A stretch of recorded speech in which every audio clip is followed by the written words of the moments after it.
Last night, I woke up and couldn't remember my daughter's name. For 6 full minutes, I stared at her photograph on my nightstand, and my mind was blank. Eventually, it came back.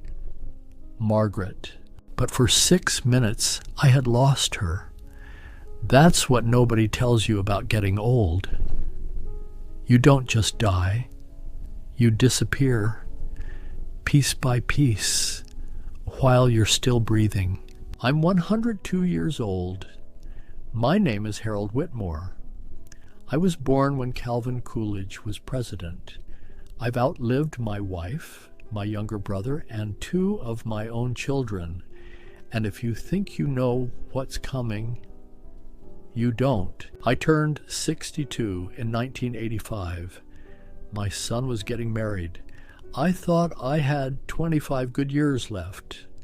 That felt like forever. I was wrong.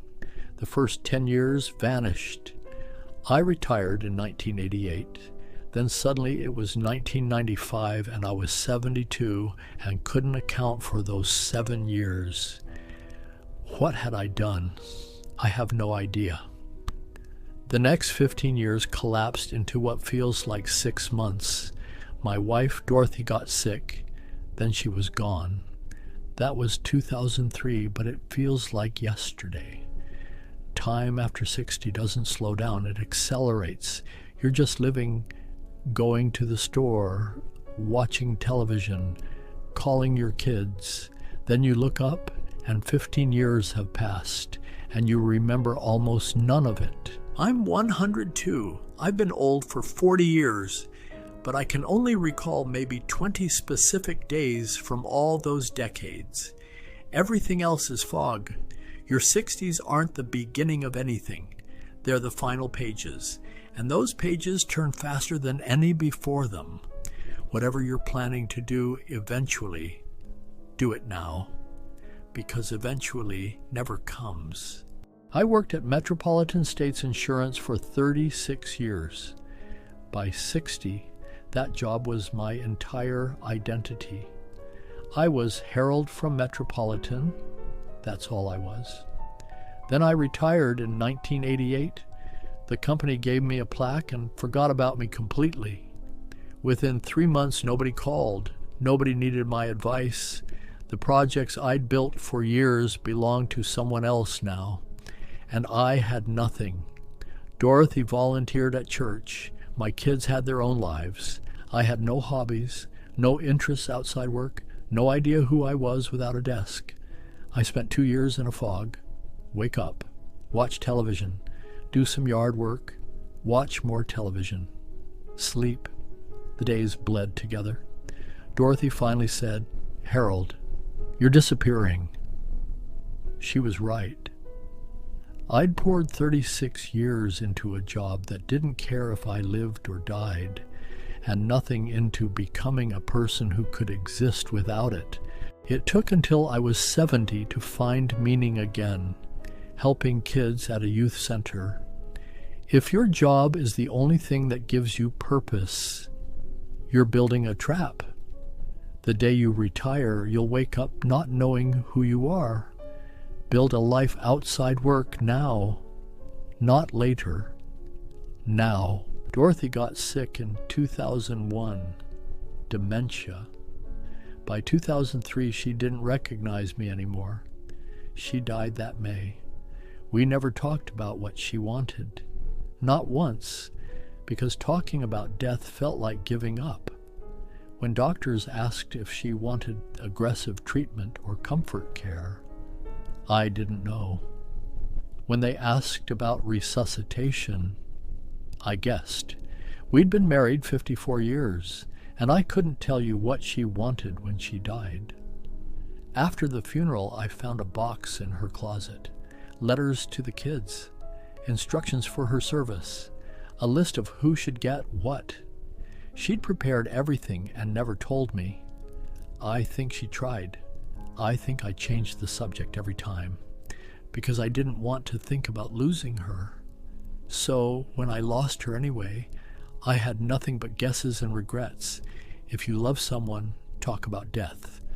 Not someday. Today. Write it down. Make it clear. Because one day you'll need those instructions, and if you don't have them, you'll wonder forever if you got it right. In 1985, I had 6 close friends. We played cards every Wednesday. Those friendships felt permanent. Ed died in 1996. Frank in 2004. George moved to Florida. Leonard's mind is gone. Paul died in 2015. Raymond's in a nursing home in Ohio. I'm 102, and I'm the only one left. I didn't make new friends in my 60s or 70s. I thought 6 was enough. Now I live in assisted living, 12 by 15 feet, a television, a chair, a bed, photographs of dead people. Margaret visits once a month. She's 71 with her own problems. Most days I don't speak to anyone. I eat alone, watch television alone, sit here alone. The loneliness is worse than pain, worse than the failing body, because loneliness means nobody's coming. If you're in your 60s, make friends, younger friends, neighbors, anyone, because most of your current friends won't make it to 80. And if you don't replace them, you'll end up like me, alone in a room. At 65, I could mow my lawn. At 75, I told myself I'd start exercising. I never did. At 85, I fell and couldn't get up for 20 minutes. At 95, I needed a walker. Now I'm 102 and I can barely move. Getting out of bed takes 10 minutes. Getting dressed takes 20. Everything hurts. I had chances to prevent some of this. I could have built muscle in my 60s when my body could still respond. I could have walked every day, lifted weights, done something. Instead, I sat. I told myself I'd earned rest. Now nurses help me shower, help me dress, cut my food because my hands shake. I'm not living. I'm being kept alive. If you can still move, move every day. Build strength while you can, because once it's gone, you'll spend your final years trapped. I'm 102. I live in a room costing $6,000 a month. I can't walk without help. Some days I can't remember my daughter's name. If you live long enough, this is where you end up. Alone, diminished, forgotten. The only question is, will you have lived before you got here? I didn't. I worked, I retired, I lost everyone, and I never built anything strong enough to carry me through. Stop waiting.